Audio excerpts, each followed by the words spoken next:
don't even know where to begin. My hands shake as I write this, my mind still trapped in the shadows of that night. I quit that job. I'm done. I can't go back. I can't even walk past that place without my skin crawling. Weeks have slipped by, but the memory claws at me like it happened yesterday. I won't tell you my name, the hotel's name, or where it stands. What matters is the story itself. I just hope someone out there believes me. Maybe someone else has seen what I saw. I'm just an ordinary guy in my 20s. Money was tight after my sister Emma disappeared 6 months ago. The investigation drained our family's savings, and the police eventually moved her case to their growing pile of unsolved disappearances. I needed work, so I took a job in hotel security. Not a 5-star establishment, just an average hotel with faded carpets and flickering sconces. A hotel that, I would later discover, was built on land with a dark history, where indigenous legends spoke of thin places where boundaries between worlds weakened. I worked the graveyard shift, 11 p.m. to 7 a.m. The job was mind-numbing, mostly watching security monitors while the world slept. The first sign something was wrong came during my second week.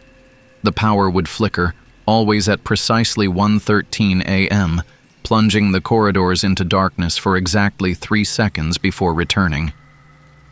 When I mentioned it to maintenance, they just shrugged. Old wiring, they said, but I later found records documenting similar, unexplained electrical anomalies, every few years going back decades. My operations center was a closet-sized room adjacent to reception, with 6 monitors displaying feeds from around the hotel. The previous security guard had left abruptly. No notice, no forwarding address. His final logbook entry contained only a crude drawing of an elevator and the words, "Don't follow him," scratched so deeply the pen had torn through the paper. My supervisor dismissed it as a bad joke from a guy with issues. I should have recognized the warning. The cameras covered all critical areas: entrance, reception, hallways, stairwells. But one crucial location had no camera: the elevator interior. The hotel elevator was ancient, with a manual inner door you had to pull open after the automatic one slid aside.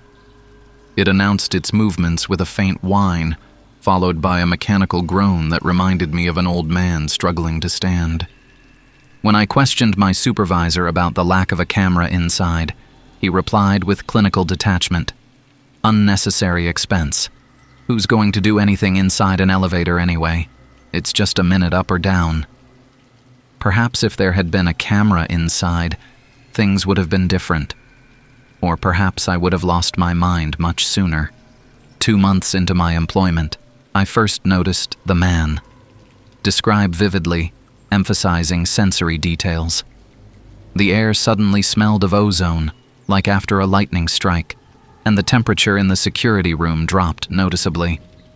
On the lobby camera, he entered through the main door at precisely 1:13 a.m., walking with measured steps that seemed too perfect, too calculated.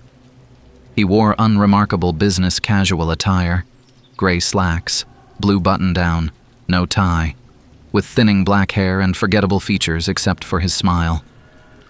That smile was wrong, too wide, too symmetrical, never reaching his eyes. As he passed beneath the lobby lights, I noticed something else. He cast no shadow on the polished floor. He approached the elevator, pressed the button, and entered when the doors parted. I tracked his destination, the 4th floor. I waited for him to emerge on the security feed, but when the elevator arrived and the doors opened, no one exited. The hallway remained empty.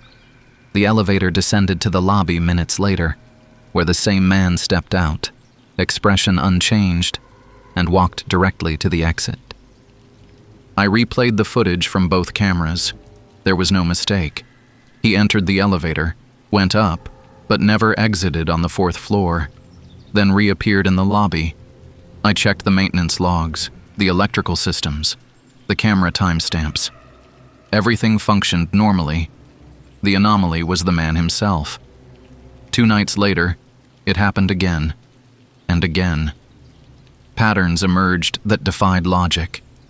He'd enter from the lobby. The elevator would ascend. Nobody would exit on that floor. Then he'd mysteriously appear in the lobby minutes later, as if the elevator had both moved and not moved simultaneously. I became obsessed, filling notebook pages with times, floors, durations.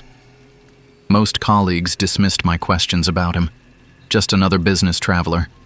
But Meredith, a night attendant who'd worked there 30 years, grew pale when I described him. "Don't get involved," she whispered, glancing nervously at the elevator. "Every few years, someone notices." They never stay long after. She requested day shift the following week and refused to elaborate. The breaking point came when I discovered a 3-year-old missing persons report for Jason Finch, a business traveler who vanished from this hotel.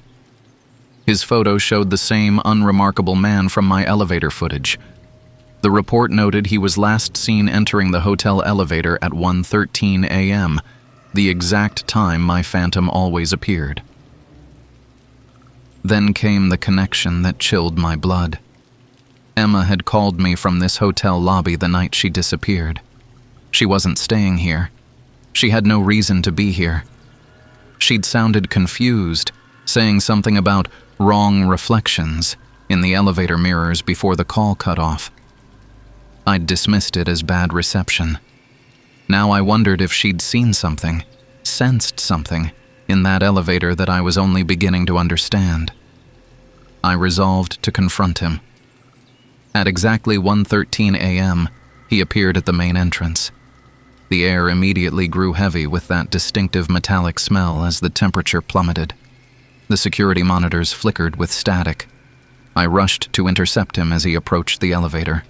"Sir, please, I need to talk to you," I called out, my voice echoing in the empty lobby.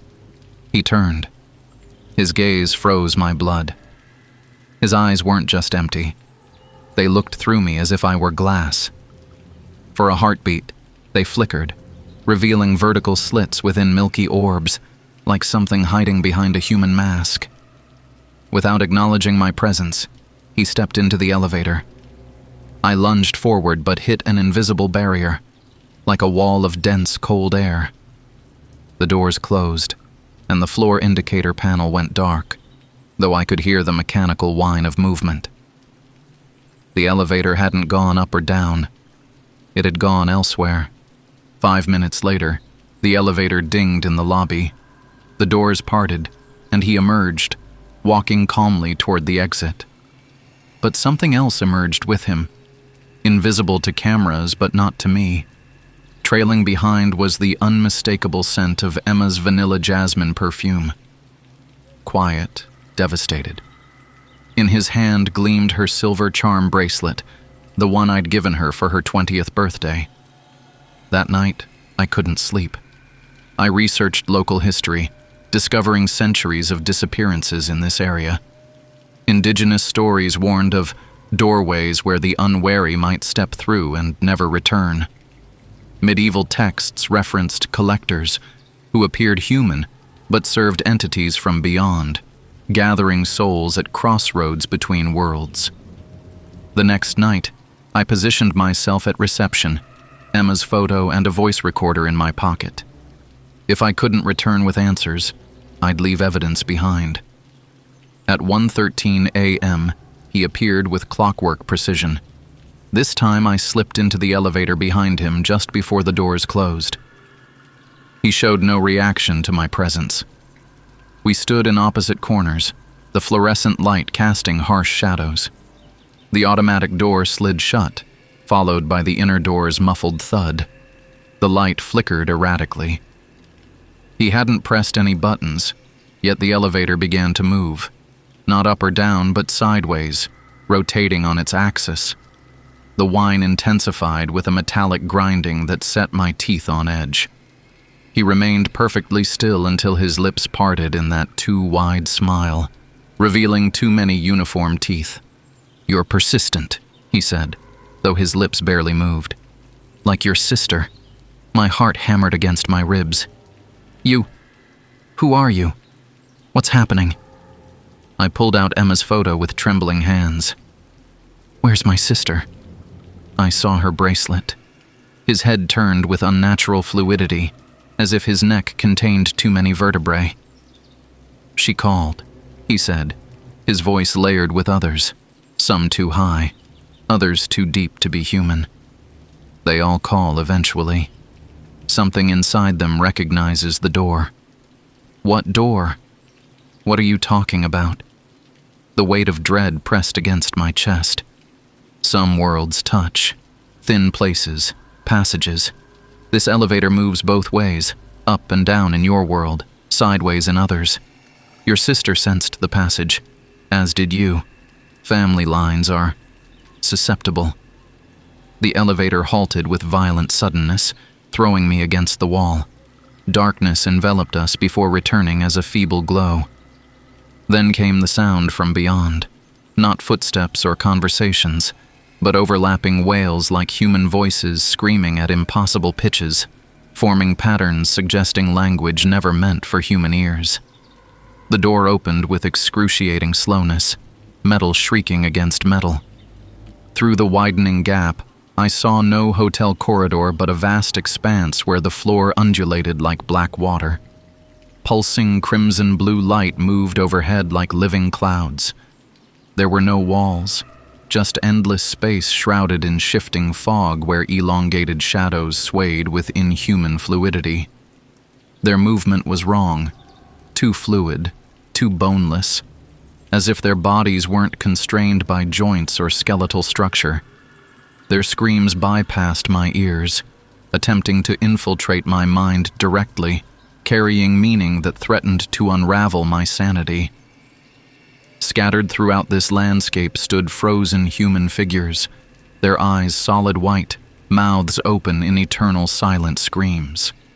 They wore ordinary clothes, business suits, casual wear, dresses, as if plucked from normal lives and suspended between moments forever. Among them stood Emma, still wearing her green jacket from the night she disappeared, her eyes now those same milky orbs. The charm bracelet dangled from her motionless wrist, catching the alien light. "They're not dead," my companion said, his voice somehow clear above the cacophony. "They're becoming. The process takes years in your time, centuries in theirs. Your sister is still changing, still between. You could join her. Family should stay together." He extended his hand, a gesture so normal it seemed obscene amid this horror, and I saw the skin ripple, as if something beneath was stretching its constraints. "The others at this threshold have been watching you through every reflective surface in that hotel, in your home.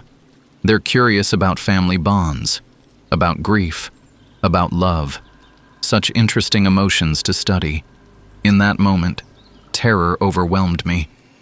I stumbled back as the doors began closing, the last sliver of that nightmare world vanishing behind metal jaws. But not before one shadow entity lunged forward, impossibly fast, a tendril of darkness slipping through before the doors sealed. The elevator moved normally back to the lobby. When the doors opened, the man was gone. I collapsed onto a lobby sofa, gasping for air that suddenly seemed too thin, too foreign. Quit that night. Never returned to the hotel. 3 days later, my bathroom mirror reflection moved a split second after I did. A week later, I glimpsed that too wide smile in my car's rearview mirror. Sometimes my phone screen goes black, reflecting not my face, but a slice of that crimson-blue twilight. Yesterday, I saw him across the street from my apartment, casually waving with my sister's charm bracelet dangling from his other hand. Our eyes met through my window, and his smile widened until it seemed to split his face. Tonight at 1:13 a.m., my bathroom mirror began rippling like black water. A vanilla jasmine scent filled the air as I heard Emma's voice, distorted but unmistakable, calling my name from beyond the glass. I think I'm going to answer. After all, family should stay together.